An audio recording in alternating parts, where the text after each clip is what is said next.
नमस्कार स्वास्थ्य प्रेमी श्रोता, कार्यक्रम हेलो डाक्टरमा हार्दिक स्वागत छ। प्रविधिमा दीपक तामाङका साथ म कविराज सुमन सत्याल। यो कार्यक्रममा हामी स्वस्थ रहने तरिका, विभिन्न रोगको घरेलु उपचार विधि र आयुर्वेदको महत्त्वको बारेमा विज्ञ डाक्टरसँग कुराकानी गर्छौँ। तपाईँका स्वास्थ्य सम्बन्धी प्रश्न पनि समेट्ने हुँदा तपाईँका स्वास्थ्य समस्या छन् भने हामीलाई फोनबाट सोध्न सक्नुहुनेछ।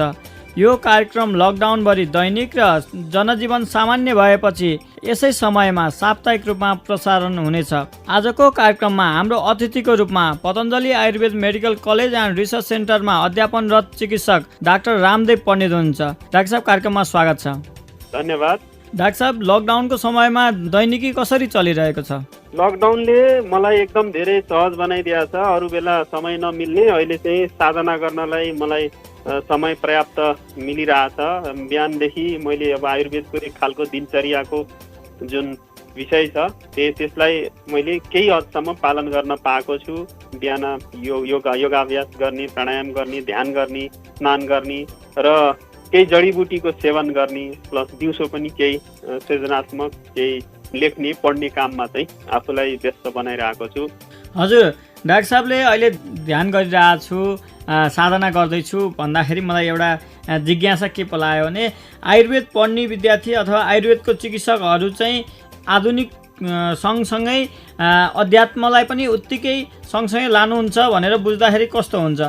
एकदमै मिल्छ। अब यो आयुर्वेद भन्ने कुरालाई चाहिँ पुरै हामीले विज्ञान बाहिरको कुरा, मेडिकल साइन्स बाहिरको कुरा बुझ्नु हुँदैन। सामान्यतया मान्छेले त्यसो बुझ्छन् होइन, वेदसँग जोडेर मात्रै हेर्ने भएर त्यसलाई चाहिँ यो आउट अफ साइन्स छ भन्ने बुझ्छन्। तर त्यो बुझाइ बिस्तारै जनमानसमा क्लियर हुँदै आउँदैछ कि त्यसो मात्र होइन रहेछ। आयुर्वेद एउटा ठुलो मेडिकल साइन्स भन्दा पनि सुपर साइन्स यसभित्र निहित छ र यसलाई अहिले अब तर्क र एक्सपेरिमेन्ट गर्दै यो आधुनिक विज्ञानको विभिन्न स्रोत साधनलाई प्रयोग गरेर त्यसलाई एक ढङ्गले पुष्टि गर्ने, तार्किक स्वरूपमा ल्याउने, एउटा राइट डकुमेन्टेसन गर्ने कुरा चाहिँ ले त्यसलाई वैज्ञानिक रूप दिएको होइन भने चाहिँ यो पहिल्यैदेखि वैज्ञानिक छ र यसले चाहिँ एउटा ठुलो महाविज्ञान बोकेको छ। यसलाई सँगै लानुपर्ने भन्दा यसलाई चाहिँ एक ढङ्गले नयाँ संस्मरण, यसलाई नयाँ रूप दिने मात्रै हो। हजुर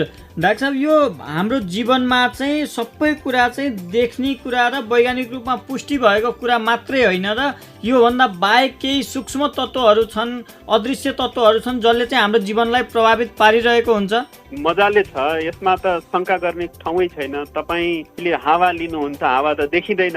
हजुर, तपाईँलाई रिस उठ्छ, केही कुरा तपाईँको नजिक ल्याउँदाखेरि तपाईँलाई रिस उठ्छ, केही कुरा तपाईँभन्दा पर लाँदाखेरि राम्रो कुरा तपाईँभन्दा पर जाँदाखेरि तपाईँलाई त्यसले पीडा दिन्छ।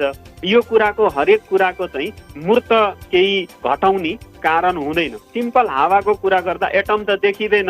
एटम चाहिँ देखिने त अहिलेसम्म कुनै पनि वैज्ञानिक परीक्षण अथवा चाहिँ देखाएको छैन, तर त्यो अस्तित्वमा त छ नि। त्यो एटमकै कुरा गरौँ, क्वार्कको कुरा गरौँ, अहिले गड पार्टिकलको कुरा छ, यिनीहरू कुनै त देखिने होइन नि। त्यसकारणले नदेखिने सत्ताले नै यो संसारलाई, यो विश्व ब्रह्माण्डलाई धानेको छ। अब यसलाई कसैले प्रकृति, कसैले भगवान, कसैले गड पार्टिकलको रूपमा मानिरहेको हो। डाक्टर साहब, हामी अहिले पुरै संसारै कोरोनाबाट एकदम आक्रान्त जस्तो देखिन्छ। यसलाई चाहिँ यो सूक्ष्म तत्त्व, यस्तो कोरोना जन्य लगायत यो सूक्ष्म तत्त्वको चाहिँ आयुर्वेदमा चर्चा छ कि छैन र कस्तो रूपमा यसलाई चर्चा गरिएको छ? आत्मा, आयुर्वेदको पहिलो शब्द आयु, यसको 4वटा घटक हुन्छ, शरीर, इन्द्रिय, मन र आत्मा।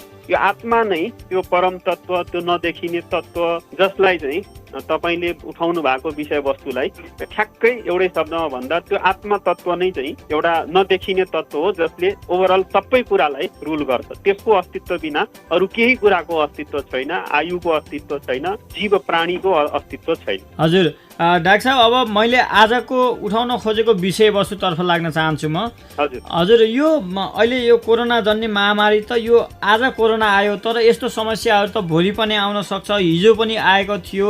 यसको लागि चाहिँ हामीले चाहिँ रोगको विरुद्ध औषधि खानी भन्दा पनि रोगसँग लड्ने क्षमता चाहिँ बढाउनुपर्छ भन्ने जुन अहिले कुरा उठिरहेछ, यसलाई चाहिँ आयुर्वेदले कसरी व्याख्या गरेको छ अथवा आयुर्वेदको दृष्टिकोणले बुझ्नु पर्दा चाहिँ रोगसँग लड्ने क्षमता भनेको के हो र यसलाई चाहिँ कसरी बुझ्दाखेरि राम्रो हुन्छ? रोगसँग लड्ने क्षमता भनेको मान्छेसँग एउटा स्वाभाविक रूपमा हुने बल अथवा मान्छेले यो जीवनकालमा विभिन्न गतिविधि विभिन्न कामहरू गरेर जुन खालको बल आर्जन गर्न सक्छ, कुनै पनि इन्फेक्सनको विरुद्ध, कुनै पनि डिजेनरेसनको विरुद्ध, कुनै पनि क्षयको विरुद्ध, कुनै पनि वृद्धिको विरुद्ध एक खालको जुन रेजिस्टेन्स प्रतिरोध बल एउटा डेभलप गर्न सक्छ, त्यो चाहिँ लाई नै सामान्य रूपमा जनमानसले बुझ्ने हिसाबले भन्नुपर्दा त्यो नै एक खालको बल हो। आयुर्वेदमा पनि त्यही कुरा भनेको छ र यो चाहिँ यसको निर्माण प्रक्रिया यो खानाबाटै हुन्छ एक तरिकाले, किनभने अधिकांश समय खानाले हाम्रो शरीरलाई पुष्टि गरिरहेको हुन्छ। हाम्रो शरीरको बल खानाबाटै प्राप्त हुन्छ। अब हामीले खाने खाना आहारबाट सुरुमा रस, रक्त, मांस, मेद, अस्थि, मज्जा, शुक्रसम्म बन्छ। यो एउटा सप्तधातुको आयुर्वेद कन्सेप्ट छ। खाना खाएको खाना चाहिँ यसरी क्रमिक रूपमा शुक्रसम्म बन्छ र शुक्र चाहिँ परिमार्जन भएर ओज बन्छ। ओज भनेको जसले हामीले सामान्य भाषामा इम्युनिटी भन्छौँ, सामान्यमा भाषामा रोग प्रतिरोधात्मक क्षमता भन्छौँ। जसको ओज जति शक्तिशाली अथवा यो धातु निर्माणको प्रक्रिया जति राम्रो गतिशील तरिकाले कतै पनि डिस्टर्ब नभइकन चेनमा निरन्तर रूपमा भइरहन्छ, कतै पनि बाधा, कतै पनि अड्काउ, कतै पनि जम्ने नभएको अवस्थामा चाहिँ यो ओज त्यति राम्रो भएर आउँछ। यसैलाई चाहिँ हामीले इम्युनिटी भन्छौँ आयुर्वेदको सन्दर्भमा। अहिले अब यसलाई विभिन्न हिसाबले जोड्न मिल्छ यो महामारीको सन्दर्भमा। हजुर, अब यो महामारी कोरोना लगायतका महामारी चाहिँ पुरै संसारभर आक्रान्त भइरहेको अवस्थामा पनि नेपालमा चाहिँ अरू देशको तुलनामा कम प्रभावित भएको देखिन्छ। यसमा चाहिँ हाम्रो नेपाली खानपान, नेपाली संस्कृतिहरूको पनि हात छ कि छैन, अथवा नेपालीहरू इम्युनिटीको मामलामा, रोगसँग लड्ने क्षमताको मामलामा चाहिँ केही मजबुत हुन्? अब यसको कुनै अध्ययन भइसकेका छैन हैन। अध्ययन नभइसकेको भएर त्यसो भनिहाल्न मिल्दैन। तर के व्याख्या गर्न मिल्छ भने यो दक्षिण एसियाका मुलुकहरू जहाँ चाहिँ यो कोरोना महामारीले त्यति धेरै क्षति गरेको छैन, यहाँ चाहिँ मान्छेहरूले योभन्दा पहिल्यै पनि धेरै खालको तनाव, धेरै खालको माइक्रोबसँग जुन सूक्ष्म जीवहरू हुन्छ त्योसँग एक्सपोजर पाइसकेका छ। उनीहरूले त्योसँग एक खालको लड्ने परिस्थिति पहिल्यै बनिसकेको, धेरै अरू माइक्रोब्स, अरू सूक्ष्म जीवसँग पनि एक्सपोजर भइसकेको कारणले त्योसँग एक खालको रेजिस्टेन्स, त्योसँग लड्न सक्ने क्षमता चाहिँ एक हदसम्मको छ भन्ने मान्न सकिन्छ। किनभने यहाँको वायु प्रदूषण, यहाँको हावा प्रदूषण, यहाँको माटो प्रदूषण एक ढङ्गले अरू ठाउँमा को भन्दा तुलनात्मक रूपमा हेरियो भने बढी नै छ। र त्यस्तो अवस्थामा पनि जीवनयापन गरिरहेका यो दक्षिण एसियाली मुलुकका जनताहरूमा रोग प्रतिरोधात्मक क्षमता भनौँ अथवा रेजिस्टेन्स एबिलिटी चाहिँ अलि बढी भएको मान्न चाहिँ सकिन्छ। तर यसको कुनै प्रमाणिक अध्ययन भइसकेको छैन। हजुर, हाम्रो जुन खाना खाने खानाको किसिम छ अथवा खाना जस्तो किसिमको खाना खाइन्छ, जस्तो किसिमको आहार विहार गरिन्छ, त्यो कुराले चाहिँ इम्युनिटीमा कतिको प्रभाव परेको देखिन्छ अथवा खानपानले नै इम्युनिटी बढाउँछ भन्ने जुन कुरा हजुरको छ, त्यो कुरामा चाहिँ हाम्रो खानपान चाहिँ कतिको वैज्ञानिक छ? वैज्ञानिक छ, वैज्ञानिक छैन पनि। अब यसलाई जुन ढङ्गले शास्त्रले व्याख्या गरेको छ त्यो ढङ्गले चाहिँ हामी अगाडि बढ्न सक्दा र त्यसमा केही अब पहिलाको अवस्था र अहिलेको अवस्था धेरै बदलिएको परिवेशमा त्यसलाई चाहिँ अलिकति नयाँ संस्मरणमा, नयाँ स्वरूपमा लान सक्दा चाहिँ त्यसले हामीलाई इम्युनिटी बढाउने अथवा हाम्रो रोग प्रतिरोधात्मक क्षमता बढ्ने भन्ने कुरामा दुई मत रहँदैन। तर यो हाम्रो अहिलेको समाज कुनै पनि तरिकाले त्यो एउटा शास्त्रीय हिसाबको अथवा एउटा दिनभरिको दिनचर्या नै मात्रैको कुरा गर्यौँ भने त्यसमा धेरै खानपिनका कुराहरू छन्। त्यसलाई पालन गर्न चाहिँ अहिलेको यो व्यस्त संसारमा यो एउटा पुरै हाम्रो वैदिक कल्चर भन्दा पुरै फरक आधुनिक कल्चर बनिसकेको परिवेशमा त्यतातिर जान सम्भव छैन। यद्यपि तपाईँले भन्न खोजेको प्रश्नमा चाहिँ वैज्ञानिकताको हिसाबले हेर्ने हो भने हाम्रो परम्परागत अथवा पूर्वीय जुन संस्कार छ खानपिनको त्यो चाहिँ निकै वैज्ञानिक छ। त्यसलाई त्यसलाई अब कसरी प्रयोग गर्ने भन्ने कुरा चाहिँ एउटा च्यालेन्जिङ कुरा छ। हजुर, अब पहिलेको खानपान जुन हामीले पहिले केही समय अगाडि खाने र अहिलेको खानपानमा त केही परिवर्तन भएको छ। मान्छेको जीवनशैली व्यस्त जीवनशैली छ, यसले गर्दा खानपिनको समय नमिल्ने, खानपिनको जुन घरमा खाइन्छ त्यो बजारमा त खाइँदैन, नयाँ किसिमले खाने अथवा नयाँ नयाँ खानपिनहरू अहिले आएका छन् बजारमा, जङ्क फुडहरूको त्यत्तिकै प्रचलन छ। यसले गर्दा चाहिँ हाम्रो इम्युनिटीलाई कतिको हानि गर्छ अथवा इम्युनिटी चाहिँ कमजोर बनाउने कारणहरू चाहिँ के हुन्? यो सामान्यतया तपाईँ हामी जसले पनि बुझिरहेको कुरा हो। के खान हुन्छ के खान हुँदैन भन्ने चाहिँ एउटा बच्चैदेखि हामीले केही पढेको केही सुनेका हुन्छौँ, त्यो कुरालाई ठिक ढङ्गले अप्लाई गर्नु। अब यसमा धेरै कुरा पर्छ। अब खानेकुराको सन्दर्भमा भन्नु पर्दाखेरि अब ऋतु अनुसारको खानपिन गर्नु पर्यो होइन। ऋतु अनुसारको खानपिन भनेको अब वसन्त ऋतुमा पाइरहेको बजारमा जे उपलब्ध छ, अहिले अब भिन्डी उपलब्ध छ, अहिले परवल उपलब्ध छ भने अब भिन्डी र परवल खानु पर्यो। अर्को सिजनमा जे उपलब्ध हुन्छ मौसम अनुसारको खानु पर्यो। त्यस पछाडि मात्रा मिलाउनु पर्यो भने अब खाना पाएको छ भन्दैमा ओभरलोड गर्ने चाहिँ गर्नु भएन पेटमा, त्यसले पनि इम्युनिटीलाई बिगार्छ। त्यस पछाडि यो मात्रा सँगसँगै त्यसलाई पकाउने कुरामा कसरी पकाउने भन्ने कुराले पनि ओभरअल त्यसलाई चाहिँ त्यसको इम्युनिटी बढाउने अथवा त्यसले शरीरलाई बिगार गर्ने भन्ने कुराको डिटर्मिनेसन गर्ने हुन्छ।